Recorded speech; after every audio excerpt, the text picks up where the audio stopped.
주님을 찬양합니다. 아멘. 갑자기 썰렁해졌어요. 네, 대한민국과 한국교회를 위해서 기도할 때 환상으로 보인 것은 쓰레기, 수거차, 지게차들이 많이 보였습니다. 그러나 그 지게차는 대형차처럼 아주 큰 차들이 줄을 서 있었고요. 쓰레기를 어떤 수거하고자 하는 그 지게차들은 당연히 줄을 서 있다는 것은 이제 각자 도시로, 약속된 도시로 나가서 그 수거를 해야 되는 것처럼, 그러나 그 도시들은 도시마다 어느 분은 쓰레기를 수거하는 장소가 있는데도 불구하고 이곳저곳에 이렇게 버려져 있는 쓰레기들, 그래서 사방이 다 지저분하게 버리가 그렇게 돼 있는 부분도 보여줬고요. 그러나 또 어떤 곳은 이제 그거를 다 수거해서 한 곳으로, 그래서 차가 오면 바로 그것을 가지고 가면 그 지역은 깨끗하게 정화가 되고 청소가 되는 그런 모습처럼 여러 컷의 그림을 보여주면서 많은 사람들이 지정된 곳에 이제 쓰레기를 갖다 내다 놓으면 그것을 수거할 정도, 지금 우리 대한민국에 이루어지고 있는 여러 가지 혼란스러움이 마지막 이제 그 쓰레기차가 가서 그걸 다 수거하면 되는 것처럼, 또 문제가 계속 제시되지만 그러나 그 한계성은 이제 멈춰지는 모습을 보였고 정리하는 단계로 가는 모습이 보였고, 또 그렇게 정리하면서 주님은 내가 한다 말씀하시면서 지금 우리 또 후보 대통령이라든지 여러 가지 이 나라의 정세가 몇 차례 두세 번 바뀔 것이다. 누가 대선으로 나왔다 또 들어간다든지 여러 가지 인물들이 변화되는 모습도 보여주시면서 주님은 이 나라에 내가 주인이 되어서 일하고 있고 내가 걷어갈 걸 걷어가고 또 이 안에 채워야 될 것은 내 나라로 내 그리스도 이름 안에서 이루어지게 될 것이다 말씀하시고, 그러기 위해선 한국교회가 해야 되는 것은 각자 이제 자신과 그리스도와의 관계와 또 그리스도와 자신과 또 이웃 간의 관계를 지금은 살펴야 되는 때다 말씀하시고, 사랑의 실천을 해야 되고 행함과 진실함으로 복음에 비친 자들로 퍼져나가서 사랑을 따라서 사는 자들이 될 때에 한국 교회에 변화된 각자 개인과 또 개인과 이웃과 공동체가 변화될 때에 지금의 이 대한민국의 어려움의 사태들은 하나님의 그 사랑의 실천에 행하는 진실함을 우리 믿음을 통해 이뤄간 것은 우리의 기도와 우리의 헌신들이, 우리의 사랑의 그런 실천들이 이 나라를 또한 정화한다는 것을 잊지 않기를 원한다 말씀하시고, 그래서 쓰레기 수거차는 어떤 우리가 지금으로 보면 어떤 공공장소에서나 아니면 또 공무원들이나가 아니라 바로 쓰레기 수거차는 각자 우리 믿음의 성도들이 되기를 원한다 말씀하시고, 우리들이 그것을 감수하고 기도의 자리에서 또 하나님의 행하시는 것을 믿음을 선포하는 자리에서 이 대한민국이 새로워질 것을 기대해라 말씀합니다. 아가페를 위해서 기도할 때는 휘파람 소리가 어디선가 계속 들려왔고요.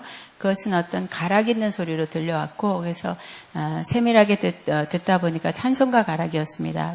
아침 시온의 영광이 빛나는 아침, 그 가락이었어요. 그래서 찬송가를 찾다 보니까 그 시온의 영광의 아침 그 보여주면서 그 다음에 더 크게 휘파람을 반복해서 불어주는, 그러면서 음이 들려오는 것은 어둡던 이 땅에 밝아오네 슬픔과 애통이 기쁨이 되니 시온의 영광이 비춰오네. 이 1절의 가사의 그 부분을 계속 하늘에서 소리로 또 휘파람의 어떤 언어로 들려주는 모습이 보여서 또 들려주면서 주님이 많은 시간 지나왔던 것들이 기쁨이 되도록 시온의 영광이다 라면서 주님의 예루살렘 성 안에서 이루어지는 그 주의 임재를 아가페를 통해 보게 할 것이다 말씀하시고, 더딘 것 같아도 하나님의 빠르신 손의 움직임과 또 그분의 사랑은 계속 쉬지 않고 일하고 있다 말씀합니다. 학장을 위해서 기도할 때는 그 검사실이 보였고요. 그러니까 검사니까 병원에 가면 우리 이렇게 신체 체크하는 검진받는 그런 검사실이 보였습니다. 그런데 안에 들어가 있는 장소는 청각 검사를 하는 그 방으로 들어가 있었고, 그래서 귀에다가 우리 그 검사하는 것처럼 뭘 끼고 그다음에 소리에 아주 미세한 소리부터 작은 소리, 큰 소리까지 왼쪽 오른쪽 귀를 대고 사인을 보내는 것처럼, 그래서 그 반응에 따라서 학장님의 이 소리는 아주 미세한 소리까지 잘 듣는 그래서 소리를 놓치지 않고 신호를 계속 바깥쪽으로 보내는 모습이 보였습니다. 네, 밖에서 검사하고 있는 자가 소리에 민감하시군요. 이렇게 소리가 들렸습니다. 바로 검사자가 그렇게 말했고요. 그 후에, 그럼에도 불구하고 그가 소리에 민감하시군요 하고 난 다음에 그러나 내가 다시 새로운 장치를 해주겠다라고 하면서 들어야 할 것과 듣지 않아야 될 것들을 조율하는 그런 기능들을 넣어주겠다고 검사자는 얘기하면서 세밀하게 듣는 그 소리부터 큰 소리까지 잘 듣고 있는 그것을 통과시키기 전에 그 검사자는 다시 조율하는 그런 어떤 기능들을 넣어주는데 양쪽 귀를 만지는, 그럼 귀를 만져야 되는데 제가 환상으로 계속 본 건 귀를 만지지 않고 머리를 만지는 모습이 보였습니다. 그 머리를 위에 잡고 좌우 이렇게 틀면서 우리가 병따개를 막 돌리듯이 이리 돌리고 저리 돌리고 위에서 머리를 잡고 그렇게 하는 모습이 보였습니다. 희한한 그림이다라고 봤을 때 주님은 그러고 난 다음에 당연히 그 검사자는 주님이셨어요. 다 됐다라고 말해주면서 이제 들어야 될 것, 안 들어야 될 것을 조율해 주는 것은 심령의 평안을 위해서다. 그리고 고요함의 쉼을 위해서다. 그러니까 생각 속에서 일어나는 많은 것들, 심령 속에 들려지고 있는 그 소리들을 조율해 주면서 아까 그 어떤 에너지가 소비되는 것들을 절제해 주고 하나님과 더불어 들어야 될 건 듣지만 외부로부터 어떤 어려움의 소리는 배척해 주듯이 그런 장치를 이렇게 심령에 넣어주듯이, 그러나 영적으로 볼 때는 귀에다 넣어주는 것처럼 보였습니다. 그래서 마음의 심령의 평안함과 고요함을 통해서 더 나와 친밀해지고 또 여러 가지 소리 안에 분별할 수 있는 지혜를 더하여 줄 것이다 말씀합니다. 주님께 영광 올립니다. 아멘. 하나님 말씀 고린도후서 11장 1절부터 5절까지만 읽고 시간 되면 좀 더 하겠습니다. 고린도후서 11장 1절부터 일단 5절까지 읽겠습니다. 4절까지 읽겠습니다. 시작. 원하건대 너희는 나의 좀 어리석은 것을 용납하라. 청하건대 나를 용납하라. 내가 하나님의 열심으로 너희를 위하여 열심을 내노니 내가 너희를 정결한 처녀로 한 남편인 그리스도께 드리려고 충매함이로다. 그러나 나는 뱀이 그 관계로 하와를 미혹해 한 것 같이 너희 마음이 그리스도를 향하는 진실함과 깨끗함에서 떠나 부패할까 두려워하노라. 만일 누가 가서 우리가 전파하지 아니한 다른 예수를 전파하거나 혹은 너희가 받지 아니한 다른 양을 받게 하거나 혹은 너희가 받지 아니한 다른 복음을 받게 할 때에는 너희가 잘 용납하는도다. 예, 아멘. 고린도후서 강의 14번째 그리스도의 신부 사역, 부제는 신랑의 친구라는 제목으로 은혜를 나눕니다. 질투, 시기, 좋은 겁니까? 좋지 않은 것입니까? 나쁜 것이죠. 성령과 반대되는 성령의 열매는 질투가 아니죠. 육체의 열매, 갈라디아서 5장 18절 보면 육체의 열매가 질투입니다. 그러니까 육신적으로, 인간적으로 살면 질투가 많아요. 질투가 많은 사람 속으로 나요 하시기 바랍니다. 질투하면 그 얼굴, 질투내는 얼굴이 보기 좋습니까? 아니죠. 질투하면 얼굴이 울그락불그락하고 뭐 질투하면 말로 자꾸 부정적인 말을 하고 험담하고 비난합니다. 그래서 질투의 대상을 매우 어렵게 합니다. 근데 그 정도면 그런 대로 넘어갈 수 있지만 그보다 더 합니다. 그래서 예를 들어서 구약에 사울이 자기 사위인 다윗을 질투했죠. 왜냐하면 다윗이 골리앗을 물리치고 난 다음에 갑자기 떴어요. 다윗이 죽인 자는 만만이요 사울이 죽인 자는 천천히다 하고 사울이 더 뜨게 되자 팍 질투의 마음이 올라왔어요. 그래서 창을 던져서 죽이려 하고 또 수년 동안 군사력 수천 명을 끌고 수년 동안 다윗을 잡으려고 추격하고 뭐 그냥 국력을 거기다 쏟았어요. 안타까운 말입니다. 결국 그 질투로 인해서 결국은 어떻게 될까요? 자기가 죽게 돼요. 몰락하게 됩니다. 질투하면 그냥 질투해서 끝나는 게 아니라 결국 마지막에는 안 좋게 되는 것입니다. 질투하면서 나쁜 일, 하나님 기뻐하는 일을 하고 기뻐하지 않는 말을 했기 때문에 그 결과를 자기가 받게 되는 것입니다.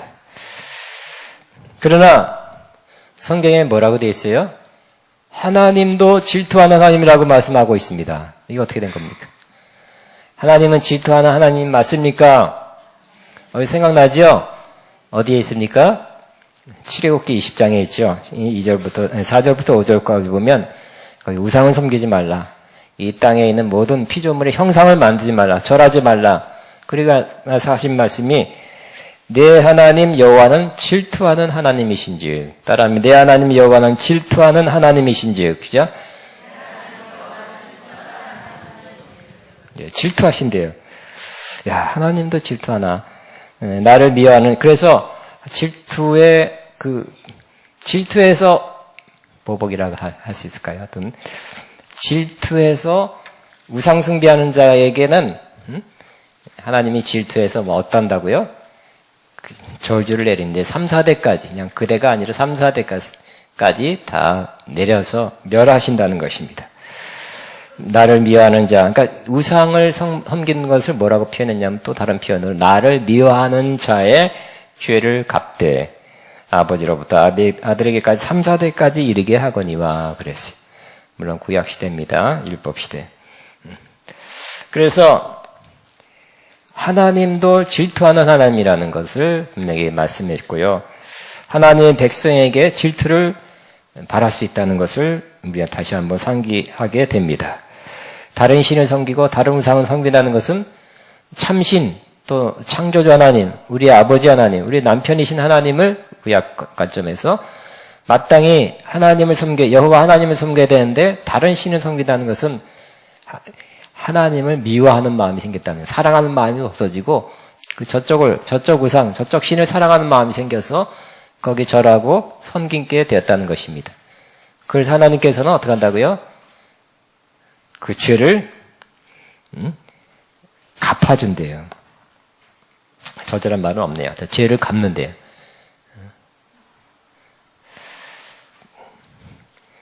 그래서 우리의 사랑을 받으시고 섬김을 받아야 될 대상은 오직 하나님이십니다. 그러나 잘못된 신, 우상, 우리를 책임지지 못하고 결국 멸망으로 이끄는 다른 신과 우상을 섬기면 하나님께서 죄를 갚으신대요. 그러니까 그런 것이 또 질투예요. 이 질투는 좋은 것입니까? 나쁜 것입니까? 못된 질투예요? 좋은 질투예요? 합당한 질투죠?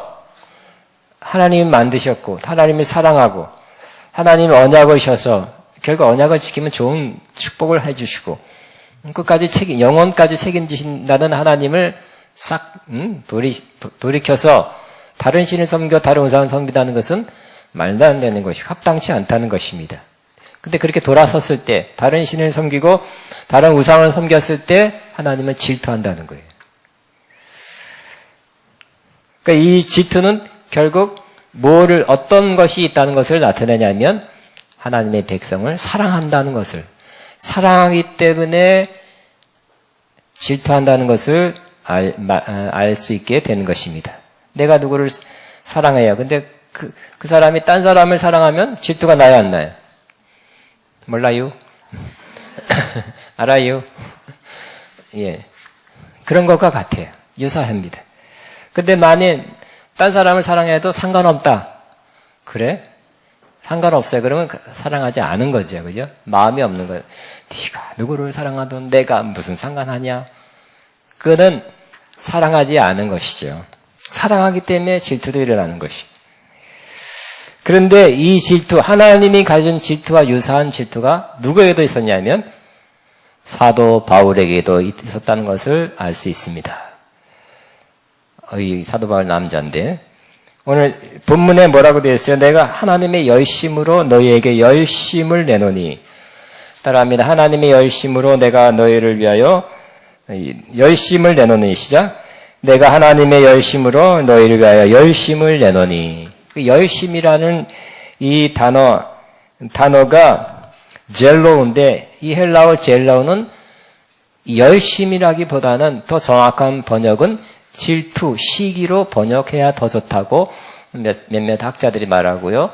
제가 갖고 있는 영어 성경 NIV에도 jealous, 즉 시기로 번역돼, 질투로 번역되어 있고요. RSV나 몇 영어 성경에는 질투로 번역되어 있는 것입니다. 그래서 질투가 좀 낫지 않겠나 생각돼요. 그러니까 하나님의 열심으로 뭐 한다고요? 하나님의 질투함으로 내가 질투한다는 거예요. 왜요? 고린도 교회가 성도들이 다른 신을 섬기고 다른 예수를 받아들이고 다른 영을 받았기 때문에, 뭔가 영적으로 달라졌기 때문에 그래요. 달라져 가고 있는 사람, 달라진 사람 때문에 그런 거예요. 사도 바울은 무슨 복음을 전했습니까? 참된 예수 그리스도를 전했죠. 예수 그리스도의 복음, 바른 복음을 전했어요. 역시 복음을 가장 잘 설명하고 가장 정확하게 체계적으로 전한 분이 바울이죠. 로마서, 갈라디아서. 기가 막힙니다. 복음에 관한 것은 사도 바울 최고예요. 다른 분들은 복음을 전했지만 짧고 그 설명에 잘 설명하고 또 체계적으로 설명하고 더 많이 설명한 건 역시 사도 바울이에요. 그 사도 바울은 육신적으로는 예수님을 만나지 못했지만 다메섹 도상에서 환상으로 영 가운데서 예수님 만났죠. 예수님 음성을 들었어요. 그리고 예수님을 그때보다 진짜로 더 영으로 알게 됐어요. 육신으로 예수님이 뭐 키가 얼마다 뭐 살 쪘네 안 쪘네 이런 예수님이 아니라 영으로 성령을 통해서 말씀을 통해서 알게 된 영. 그리고 직접 몇 번 나타났어요. 예수님께서. 그런 참 예수를 사도 바울이 가장 많이 안 사람 중에 한 사람이 된 것입니다. 우리도 예수님을 육신의 관점에서 알지 말고 참된 예수님을 더 알아가게 되시기를 바랍니다. 그래서 역시 예수님을 제일 잘 알고 잘 표현하고 가르쳐준 사람이 또 사도 바울이라 할 수 있어요. 그래서 예수님을 가장 사도 바울이 제일 많이 알고 전하는 거예요. 사도 바울이 전한 예수님이 역시 다른 사람이 전한 예수님 맞고요. 제일 폭넓게 깊게 전했다고 말할 수 있어요. 그리고 예수님을 전하면 예수님을 전하는 것이 복음인데 그러면 결과는 어떻게 될까요? 예수 그리스도의 영, 성령을 받게 되는 것이에요. 그런데 이 고린도 교회는 어떤 이상한 사도 바울이 떠나 있는 동안에 다른 데 선교하는 동안에 교회가 설립돼서 잘 되고 있는데 다른 지도자들이 나타나서 복음을 전했는데 다른 복음을 전했고 다른 예수를 전했고 그래서 다른 영을 받게 했어요. 그러니까 이거는 그냥 사도 바울은 이걸 잘하고 저 사람은 저걸 잘해서 조금 이렇게 장단점이 있고 그런 정도가 아니라 이 사람은 말씀을 잘 가르치고 이 사람은 예언을 잘하고 이런 게 아니라 같은 주 안에서 하는 사역이 아니라 이건 영적으로 틀려요. 가만히 들어보니까 복음이 틀려. 예수님을 조금 이상하게 전하고 그래서 역시 여러분이 다른 예수, 다른 복음을 듣게 되면 어떻게 될까요? 다른 영에 쓰여지게 되는 것입니다. 그러니까 여러분 뭐를 듣느냐가 중요합니다. 어떤 것을 배우느냐가 중요해요. 여러분 다른 영에 씌인 사람은 다른 거를 가르쳐요. 그걸 처음에 듣기만 하지만 역시 들으면 또 그 영도 같이 와요. 우리도 바른 말씀을 잘 들으면 듣는 중에 성령이 많은 거예요. 저도 듣는 중에 성령이 임했다니까요. 누가 안수해서 성령 받은 게 아니라 말씀을 듣는 중에 성령이 임했어요. 왜? 바른 복음을 전했기 때문에. 바른 복음, 바른 예수님을 전하는 그분의 설교를 듣는 그 시간에 제가 그냥 성령을 받았어요. 이게 바람직하죠? 억지로 막 이렇게 뭐 해라 해서 막 그냥 그렇게도 받을 수도 있지만 잘못해서 이상하게 막 인위적으로 할 수도 있잖아요. 그죠? 근데 이 고린도 교회 성도들이 다른 복음을 듣고 다른 예수를 전했다가 다른 영을 받았으니까 그걸 보고 그걸 알고 그걸 감지하고 그걸 분별하고 사도 바울이 어떤 마음이 들었어요? 열심히 들었습니까? 질투하는 마음이 들었겠습니까? 영적으로 틀려지는데 하나님, 예수님을 사랑하고 하나님을 섬기는 마음에서 이상하게 다른 예수 쪽으로 가고 이상하게 영적으로 삐딱하고 좀 이렇게 이상해지는데 그 마음 안에, 사도 마음 안에 질투하는 마음이 드는 것은 매우 지당하고 당연한 거 아니겠습니까? 그래야 되는 거예요. 그래도 좋다. 그러면 안 돼요. 할 수 없지 뭐 그래도 안 돼요. 응? 내가 어떻게 할 수 있는 거 아니다 해도 안 돼요. 적극적으로 열심을 혹은 질투하는 마음을 어떻게 한다고요? 수습해 가야 돼. 수습해 가야 돼. 다시 찾아와야 돼. 찾아와야 됩니다. 원위치 시켜놔야 돼요. 다시 바른 쪽으로 갖다 놔야 돼요. 왜? 질투하기 때문에. 질투해. 하나님도 뭘 하겠죠? 또 그 하나님의 마음, 하나님의 열심이라 그래. 하나님의 질투하심이라 그랬어요. 사도 바울의 개인적인 질투라면 그 인간적이에요. 그러나 오늘 하나님의 열심 혹은 하나님의 질투하심으로 너희를 위하여 질투를 내노니. 바꿔서 시작. 내가 하나님의 질투하심으로 너희를 위하여 질투를 내노니. 여러분을 통해서 누가 잘 영적으로 양육받다가 바른 길 가다가 바른 복음, 바른 영을 받아서 가다가 다른 영을, 다른 이상한 사람들이 그 성경 공부하다 뭐 어디 가자 해서 이상한 걸 받아왔어요. 이상한 생각이 이상해. 그런데 뭐 어쩌고 하면서 막 따지면서 이상해지면 어떻게 될까요? 버려요? 내비둬요? 찾아와야 돼요. 돌이켜야 돼요. 결과적으로는 그리스도의 신부가 되시기를 바랍니다. 아가페의 궁극적인 목적 중에 하나가 그리스도의 신부로 성도들을 여러분 모두를 저와 여러분이 다 신부를 향해서 온전한 신부를 향해서 가는 것입니다. 지금 성도들은 어떻게 한다고요? 사도 바울이 떠나 있으니까 다른 복음, 다른 예수, 다른 영을 받게 하는 사람들이 와서 전에도 4절에 보니까 어떻게 돼요? 너희가 잘 용납하는구나. 너희가 잘 용납하는구나. 아, 요런 사람들을 잘 용납한대요. 그런 성향이 좀 있어요, 사람들은. 뭘 몰라. 잘 미혹돼요. 그래요? 하고. 그런가요? 잘 이 고린도 사도 바울이 토대를 잘 쌓고, 기초를 잘 쌓고, 바른 복음, 바른 예수, 바른 영을 받겠는데도, 그렇다가도, 다른 예수, 다른 복음, 다른 영을 받아서 잘 삐딱하게 빗나갈 수도 있다는 거예요. 훌륭한 분이 세웠어도 너희가 잘 용납하는구나. 그럴 성향이 성도들한테는 우리한테는 다 있다는 것을 아시고 우리 절대로 어디 가자 하지 않기를 바랍니다. 그런 사람 있으면 꼭 얘기해 주세요.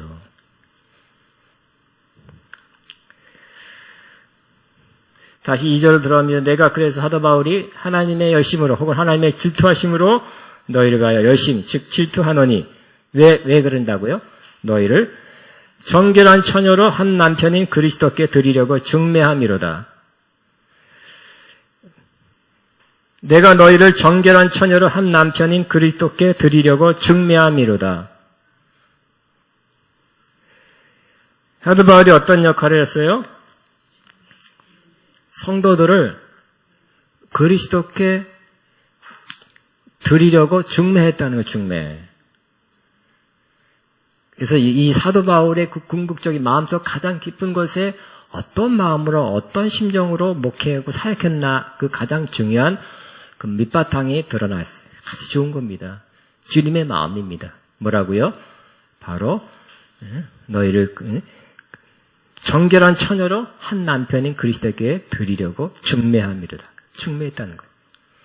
사도 바울이 나는 목회를 크게 해야지. 우리 동기는 벌써 크게 했는데 이런 마음이 아니라 나는 크게 짠하게 우리 신학대학 졸업한 지 30년 하여튼 신학교 졸업한 30년 된 또 모이자고 그래요. 또 카톡은 안 갔지만 다 늙었더라고 보니까 가면 또 나는 이게 크다 그러면 또 나왔더라고. 또 오늘 아침에도 큰 기회로 가게 됐습니다. 축하한다 그러고. 나는 뭐냐? 이런 마음 가지려는 게 아니라, 어떤 마음? 한 영혼을 그리스도께 드리려고 중매하기 위해서. 이런 마음을 밑바탕으로 사역을 했다는 거예요. 이게 바른 마음입니다. 바른 목회자입니다. 바른 사역자입니다. 내가 성도들 많이 거느려야지가 아니라, 커야지 성공해야지가 아니라, 한 영혼, 두 영혼이라도 그리스도께 드리려고 중매하는 것. 이것이 참 목회자라는 거예요. 아멘. 한 영혼이 천하보다 귀하죠? 그래서 그 한 영혼을 만 명 안내. 응? 그 사람이 나의 사이즈를 크게 하는데 한 몫을 해준 사람이 아니라 그 사람이 바로 목적이에요. 주님의 신부 되는 거. 그걸 위해서 나는 뭐 하는 거예요? 중매. 제일 중요한 거는 중매자일까요? 아니면 그 신랑과 신부일까요? 신랑과 신부죠? 나는 중매자 되는 거예요, 중매자. 나한테 너무 쏠리게 해도 안 돼. 그죠? 내 밑에 이렇게 내가 좌지우지하는 사람으로 만들어놔서는 안 됩니다. 컨트롤하는 사람 돼서는 안 돼요. 그죠? 지시와 지도와 그런 걸 할 수 있지만 컨트롤 너무 자세한 것까지 이래라 저래라 컨트롤 안에 있다면 그것도 오버하는 거죠, 오버. 그러면 우리는 중매장이에요, 중매장. 어떤 중매장이는 나가서 잠깐 소개하고 자기 빠져들었는데 그거 쫓아가 앉아가지고 1시간 반이나 앉아가지고 뭐 중매장이 얘기를 다 해. 얘기 다 하고 또 중매장이 또 사람도 괜찮게 생겼고 매력이 있어. 그 한번 신랑 한 번 말 못하다가 중매장이 말 듣다 왔네. 잘 됐을까요? 안 됐죠, 안 됐어. 그러므로 중매하는 거, 사역은 목회자는 사역자는 주님께 중매시키는 거예요. 우리를 신부로 예수님의 신랑으로 중매시켜서 신랑과 더 가까이 지내고 신랑을 사랑하고 신랑을 따라가고 신랑을 그 혼인식 날을 기다리고 그날을 준비하고 그게 바로 참된 목회자의 마음입니다. 그렇게 해야 되는 것입니다. 근데 어떤 일이 생겼어요? 그렇게 해놓고 중매했죠. 황도리에서 주님을 사랑하고 주님이 구세주, 이제 초보던 구세주라는 거, 주님이라는 거, 신랑이라는 거, 주님이 목자로 잘 인도해 주님 의지에서 살아가라고 해놓고 왔는데 중간에 이런 일이 생긴 것입니다. 다른 복음을 전하고 다른 예수 전하고 다른 영을 받게 하는 사람들이 와서 미혹해서 딴 쪽으로 끌고 가는 거예요. 그러니까 하나님의 질투로 질투하는 거예요. 나는 이렇게 그리스도께 한 남편인 예수께 정결한 처녀로 당신들을 중매하려고 중매했는데 어떻게 했다고요? 샥 딴 쪽으로 끌고 갔다. 딴 쪽으로. 근데 그 딴 쪽으로 끌고 갔는데 그 사람들이 뭐라고요? 알고 보면 실체가 뭐라고요? 3절에 뱀이 그 간계로 하와를 미혹한 것 같이 너희 마음이 그리스도를 향하는 진실함과 깨끗함을 떠나 부패할까 두려워하노라. 과거에 창세기 때 보면 3장에 보면 뱀이 나타나서 아담과 하와 부부가 결국 누구를 사랑해요? 하나님 사랑하고, 그죠? 하나님 말씀 듣고 하나님 명령이신 것을 잘 따라서 생육하고 번성하고 정복하고 다스리는 그 일을 막 잘하고 있는데 와서 선악과 또 생명과 꼬셨죠? 그래서 결국은 거기에 하나님과 관계를 끊어놓고 에덴 동산 살지 못하고 떠나가게 만든 것입니다. 미혹했죠, 미혹했어. 결국 어떻게 부패돼서 죽지 않을 사람이 죽게 되고 여러 가지 안 좋은 일이 많이 일어났어요. 그와 같다는 거예요. 뱀이 그 관계로 하와를 미혹해 한 것 같이 똑같이 너희 마음이 그리스도를 향하는 진실함과 깨끗함에서 떠나 부패할까 두려워하노라 그랬어요. 그 사람은 그럴 수 있다는 거예요. 아담과 하와 그랬는데 우리 인간도 지금도 마찬가지로 그럴 수 있다는 거예요. 그런 사람도 있다는 거예요. 아담과 하와가 결국은 부패했죠. 미혹을 받아서. 똑같이 지금도 너희 마음이 그리스도를 향한 진실함과 깨끗함, 그리스도를 향한 진실함과 깨끗함에서 떠나서 뭐 다른 것 찾아다니고 다른 영, 다른 예수, 응? 뭐 좀 이상해. 뭐 그냥 뭐 축복만 주는 예수님이라든지 뭐만 한쪽만 너무 강조해서 지나치게 뭐 치유가 막 기적만 일으키는 파워가 있는 파워가 있죠, 예수님. 그죠? 말할 수 없는 그 파워가 있죠. 예수님 파워만 있다면 예수님 사랑하십니까? 여러분 꼭 남편이 힘 세야 되냐? 힘만 세야 돼? 힘만 센 남편하고 늘 살고 싶다. 다른 건 다 못하고. 그건 아니죠, 그죠? 알통이 이래야 되고 이래야 돼. 여보! 밥 가져! 그래야 돼. 그것도 있지만 다른 것도 잘해야 되겠죠. 그러므로 그리스도를 향한 진실함과 깨끗함에서 떠나는 거. 참된 그리스도를 향한 진실함과 깨끗함에서 떠나 부패할까 지금 부패하려고 그래요. 맛이 갈라 그래요. 그러지 말라는 거예요. 그러지 말라는 거예요. 여기서 우리는 우리한테 적용해 보겠습니다. 우리는 어떤 사람이라고요? 이처럼 사도 바울이 고린도 성도들을 전도해서 어떻게 했다고요? 한 남편인 그리스도께 정결한 처녀로 드리려고 중매한 것처럼 우리는 지금 어느 상태예요? 누굴 통해서 복음을 듣고 전도를 받고 양육을 받고 이런 그리스도 신부란 걸 저도 진짜 신학대학 때도 못 들어봤어요. 못 들어봤어. 저는 많이 설교를 하지만 근데 어쨌든 어떤 경력을 통해서 여러분은 들어서 성경에 나와 있는 거지만 여러분은 지금 어떤 상태나 여러분이 예수님과 정혼한 상태예요. 한국말이 좀 표현이 어려워. 근데 제가 여러 가지를 통해서 저와 여러분은 어떤 복음을 듣고 성장하면서 그렇구나 성경에 있구나 하면서 깨닫게 된 것은 여러분이 그리스도의 신부가 되어 주님과 정혼한 상태입니다. 약혼보다 조금 더 강한 상태. 그러니까 정혼은 결혼하지는 않았어요. 결혼한 날짜, 예수님 재림할 때가 결혼식이에요. 그러니까 그 날짜를 기다리는 거예요. 근데 그날 올 때까지 우리는 어떤 상태로 있어야 됩니까? 어떤 신부로 주님 앞에 나가야 됩니까? 2절 말한 것처럼 정결한 처녀. 시작. 주님이 정결한 처녀를 기뻐하시겠죠? 정결한 처녀가 되고 싶죠? 주님 볼 때. 그러니까 육체적인 게 아니에요. 육체적인 게 아니라 마음의 문제고 영적인 문제예요. 여러분 다 결혼했잖아요. 처녀 아니잖아요. 육체적으로는 그렇지만 영적으로는 다른 영, 저는 남자잖아요. 그죠? 제가 처녀는 아니잖아요. 육체적으로 처녀는 아니잖아요. 그죠? 영으로 여러분은 다른 영에 쏠려가서 다른 영을 섬기고 사랑하고 그런 사람 돼서는 안 된다는 거예요. 다른 영에 눈을 돌리지 않고 사랑하고 섬기고 하지 않는 그 사람이 정결한 처녀예요. 여러분은 정결한 처녀 되지 않기 쉬워요. 이 사람들처럼. 왜? 세상. 그죠? 세상을 살아가는 것이 하나님과 원수되는 거라 했죠. 세상 유혹.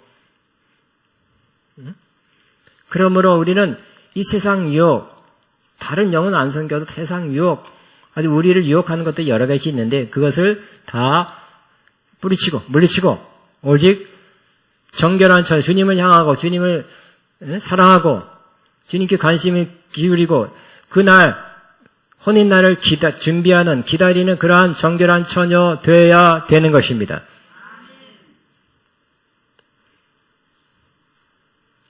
그러니까 우리의 신분이 뭐라고요? 나는 주님과 정혼한 정결한 처녀입니다. 처녀라고 하면 이상해요? 정결한 신부입니다. 시작. 나는 주님과 정혼한 정결한 신부입니다. 다시 한번 선포합니다. 시작. 나는 주님과 정혼한 정결한 신부입니다. 따라합니다. 정결한 신부. 정결한 신부입니다. 이게 마음의 영의 문제라 그랬어요. 다른 영이나 세상에 푹 빠져가면, 그죠? 호세아 고멜 같은 여자가 되는 거예요. 그죠?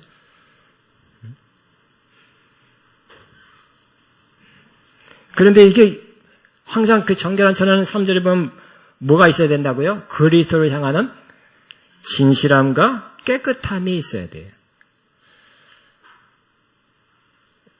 선포합니다. 고백하면 나는 주님을 진실하고 깨끗하게 사랑합니다. 시작.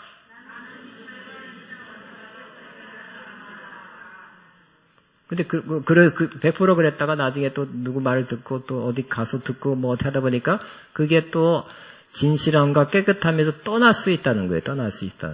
미혹되는 거죠. 미혹될 수 있겠죠? 가능성은 있는 거예요. 분명히. 이 사람이 여기도 그러잖아요. 지금 이 교인들이 그러잖아요. 은혜 확실히 받은 사람, 사도 바울을 통해서 확실한 복음, 확실한 예수, 확실한 영을 받았어도 이렇게 될 수 있다는 거예요. 저와 여러분은 평생 어떻게 한다고요? 미혹과 유혹과 다른 거 쳐다보지 말고 주님만 주님만 사랑하고 주님만 따라가고 주님만 교제하면서 주님을 향한 진실함과 깨끗함 항상 그것을 견지하게 되기를 바랍니다. 그래야 이게 바로 그리스도의 신부예요. 육체적인 신부도 결혼할 때까지 삶과 육체를 지키죠. 육체를 지켜. 우리 영혼을 지켜야 돼. 우리는 영혼을 지켜야 됩니다. 마음이 중요해요. 여러분 하나님의 중심을 본다 그랬잖아요. 그죠? 마음을 보세요. 마음이 딴 데가 있고 세상에 가 있고 딴 거가 있고 그러면 그리스도를 향한 진실함과 깨끗함에서 떠나는 거예요. 근데 자, 왜 이렇게 사도 바울이 이렇게 열을 내고 있어요? 열심 내고 있어요? 왜 이렇게 질투해요? 뭔데 그래요? 중매했기 때문에. 근데 그 중매했기 때문에만으로는 조금 부족해. 여러분 중매해놓고 그냥 전화해가지고 너 지금 딴 남자 문자에서 다치셨지? 응? 딴 남자 또 다음날 전화해가지고 딴 남자 생각 안 하지? 거기 옛날 얘 애인 다 끊었지? 어? 그 남자만 생각해? 내가 중매한 그 남자만? 그런 중매장이 있습니까? 한국에서 못 봤어요. 내국에 있는지 몰라도. 근데 이게 이스라엘에서는 그게 가능하대. 또 그래야 된대요. 이게 뭐냐면 이스라엘 문화예요. 자, 우리가 이스라엘 문화를 알아야 성경을 이해하는 것들이 많이 있어요. 그래서 이스라엘 문화는 이 성경 당시 옛날 지금 말고 지금 외국에 살다가 온 사람들이기 때문에 외국 문화하고 가깝죠. 옛날 이 성경 시대 이스라엘은 결혼은 어떻게 하냐면 바로 아버지가 신랑을 위해서 신부를 정하는 거예요. 아버지가 정해. 매하고. 옛날 우리 한 100년 전에 안 그랬나요? 100년 전이 아니라 한 60년 전만 해도 여러분 부모가 만나서 부모가 정하는 거 우리 아주 어렸을 때 있었네요. 이해신 전사님 있었습니까? 60년 전만 있었다니까. 나도 봤다니까요. 들었다니까요. 그러니까 그 옛날 2,3,000년 전에는 우리 권사님이 지사님이 그거 보셨죠? 그런 거 있었죠? 예. 불과 이거 우리나라에 가까워 옛날도 아니지. 얼마 전까지 있었던 일입니다. 어쨌든 이스라엘은 신랑을 위해서 신부를 아버지가 정해줘요.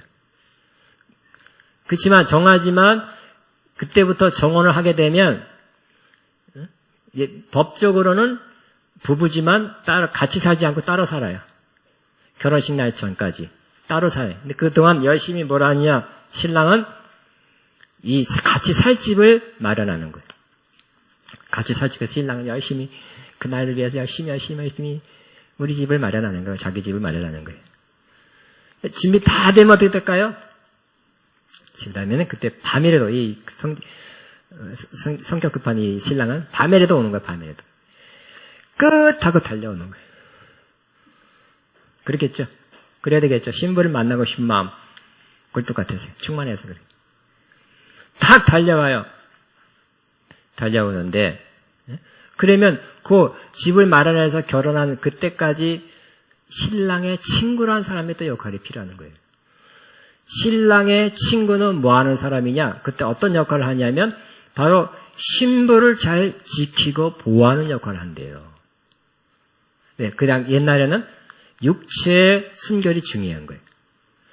육체의 순결이 중요해서 그거를 지키고 보호하고 이렇게 또 누가 이렇게 또 뭐 어떻게 하지 않을까 하고 신랑의 친구들이 지켜주는 거예요.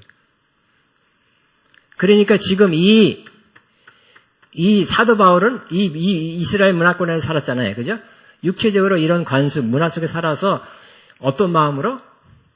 영적으로 신랑인 예수님께 자기가 중매했고 항상 순결한 신부가 되기를 지키고 보호하는 마음으로 그래서 이제 혼인시키려는 주를 향한 진실함과 깨끗함에 떠나 부패하지 않도록 잘 이렇게 보존시켜 놨다가 드디어 혼인 날 때까지 다 혼인시키면 끝내주는 신랑의 친구가 되는 거예요. 중매도 잘했고 하나님을 대신해서 또 신랑의 친구 역할도 잘한, 그러니까 효과적인 아주 매우 훌륭한 하나님 칭찬받는 사역자가, 목회자가 되는 것이죠. 근데 이게 지금 삐딱하게 가고 있어요. 그럼 어떻게 될까요? 하나님의 질투하시면 내가 너희를 왜 질투하노니? 그러면서 막 막는 거죠. 막는 거. 경고하는 거예요. 빨리 더 늦기 전에 돌아오라고. 응? 이게 완전히 끝난 건 아니에요. 돌아올 수 있는 상황이 됐어요.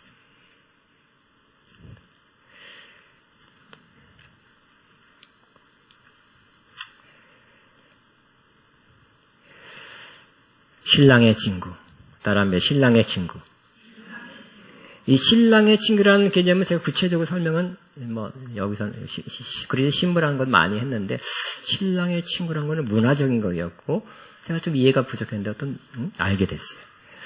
예수님도 요한복음 3장 29절에 보면, 한번 펴보시기 바랍니다. 요한복음 3장 29절. 유사합니다. 유사한 마음을. 3장 29절. 시작. 신부를 취하는 자는 신랑이나 서서 신랑의 음성을 듣는 친구가 크게 기뻐하나니 나는 이러한 기쁨으로 충만하노라. 그날 신랑이 온다. 그래서 혼인이 이루어지는 걸 그 소리 들을 때 이제 자기 역할 다 했다, 완수했다고 기뻐하는 그 기쁨이 자기한테 지금 충만하대요. 그러니까 예수님이 어떤 역할을 했어요? 우리를 하나님께로 이끌고 있다는 걸 알 수 있죠. 구약은 하나님이 이스라엘의 남편이라고 여러 군데, 이사야, 호세야, 여러 군데 표현하고 있어요. 그러니까 예수님도, 예수님 스스로는 내 신부들을 모은 게 아니라 하나님께로 데려가는 거예요. 그죠? 그래서 예수님께서 자신이 뭐라고 했어요? 나는 길이요, 진리요, 생명이니. 어떤 길? 하나님께 가는 길. 하나님께로부터 온 참 진리, 생명, 하나님의 생명이라 그랬어요. 하나님께 가는 길이라 그랬어요. 그래서 결국 우리 성도들을 하나님께 이끄는 자로서 자기는 여기 있는 거예요. 이 땅에 있을 때는. 그래서 하나님과의 깊은 관계로 맺어두는 사람으로 있었고요. 그렇게 말씀하셨고 사역했고, 이제 그것이 이루어지는 걸 보고 있으니까 이런 기쁨이 충만하게 되었다 하는 것입니다. 그러므로 우리는 지금 우리의 사역이 어떠해야 되고, 또 우리가 어떤 성도로서 살아야 되느냐를 명확히 알 수 있죠. 사역자라면 성도들을 결국은 예수님한테 중매시키는 거예요. 그래서 약혼시켜서 예수님과의 관계를 돈독히 하고, 신랑 신부 관계를 맺게 하고, 주님 사랑하고 주님 따라하고 주님 닮아가고 하는 것이고, 그리고 또 신랑의 친구라는 그러한 개념은 세례 요한에게도 나타나고 있습니다.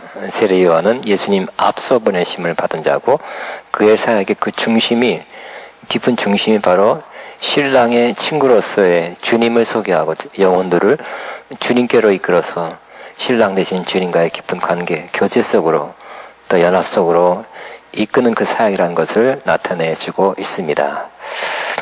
요한복음 3장 29절에 신부를 취하는 자는 신랑이나 서서 신랑의 음성을 듣는 친구가 크게 기뻐하나니 나는 이러한 기쁨으로 충만하였노라, 이렇게 말씀하고 있습니다. 세례 요한은 예수님을 직접 만나 뵀습니다. 그리고 그분이야말로 우리 믿는 자의 신랑이요, 우리는 신부다. 그래서 그 영혼들을 이제 신랑 대신 예수님께로 이끄는 그 기쁨, 그 감격 속에 벅차오르는 그 마음을 표현하고 있는 것입니다. 그래서 크게 기뻐하나니 나는 이러한 기쁨으로 충만하였노라고 말씀하고 있어요. 그래서 그 다음에는 그는 흥하여야 하겠고 나는 쓰여야 하리라. 예수님께 영혼들을 이끌어서 신랑 대신 예수님께 이끌어간 후에는 그의 사역은 이제는 쇠하여야 되고 예수님이 흥하여야 되겠다고, 많은 인기와 많은 사람이 모였던 이 세례 요한의 사역에서 이제 나는 쇠하고 예수님이 흥해야 되겠다고 말씀하고 있는 것입니다. 신랑의 친구, 이것은 바로 세례 요한이 갖고 있던 그 사역의 그 중심, 깊은 마음에 있었던 그런 본질 중에 하나라고 말할 수 있게 됩니다. 그거를 열심히 확실하게 하고 있는 것입니다. 해야 되는 것입니다. 왜냐하면 고린도 후서 오늘 보니까 너희가 다른 복음, 다른 예수, 다른 영을 받게 한 사람을 어떻게 한다고요? 너무 잘도 받아들인다 그랬죠. 잘도 받아. 이 성도들은 그런 경향이 좀 있다는 거예요. 우리 안에 그런 마음이 좀 있대요. 너희가 잘 용납한도다 하고 용납해서 따라가는 그런 모습이 있는데 우리는 2차에 오늘 저와 여러분 이 자리에서 어떤 한다고요? 나의 신랑은 예수님입니다. 시작. 나의 신랑은 예수님입니다. 나와 주님과는 정원한 관계입니다. 영원히 정원한 관계입니다. 시작. 나는 주님을 향한 진실함과 깨끗함에서 떠나 부패하지 않겠습니다. 그 마음을 새롭게 하시기를 바랍니다. 그래야 바른 길 가는 거예요. 그 사역자라면 그렇게 이제 이거를 위해서 사역하는 사람 되시면 최고의 사역자가 되는 것입니다. 중매장의 역할, 신랑의 친구 역할을 하는 거예요. 아멘. 기도하겠습니다. 이 하는 말씀을 들으면 주님 감사합니다 하면서 다시 한번 주님께 대해서 여러분 고백하시고 주님과의 친밀함, 주님과의 교제, 주님을 사랑함 계속 나누시기 바랍니다. 우리 기도합니다. 주님 감사합니다. 다 같이 동서는